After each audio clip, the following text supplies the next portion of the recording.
মানসম্মত শিক্ষা নিশ্চিত করে বৈষম্যমুক্ত বাংলাদেশ করি এই প্রতিপাদ্য নিয়ে হবিগঞ্জের মাধবপুরে জাতীয় শিক্ষা সপ্তাহ ২০২৪ পালিত হয়েছে। শনিবার বেলা 11:30টায় উপজেলা প্রশাসন এবং উপজেলা শিক্ষা অফিসের আয়োজনে পুরস্কার বিতরণ এবং আলোচনা সভা অনুষ্ঠিত হয়। বিস্তারিত দেখুন নাহিদ মিয়ার তথ্যচিত্রে।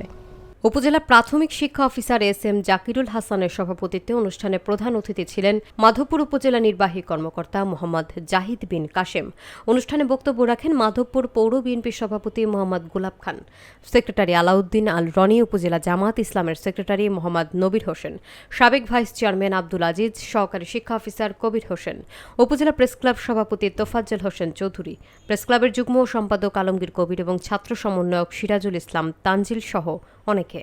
আলোচনা শেষে বিভিন্ন ক্যাটাগরিতে কৃতিত্বপূর্ণ অবদান রাখায় শিক্ষার্থী এবং শিক্ষকদের মাঝে পুরস্কার বিতরণ করা হয়।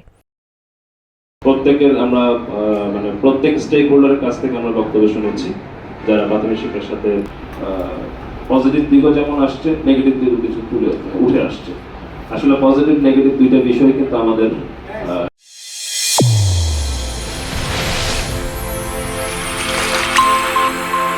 চ্যানেল A1 হৃদয় রেসপন্স।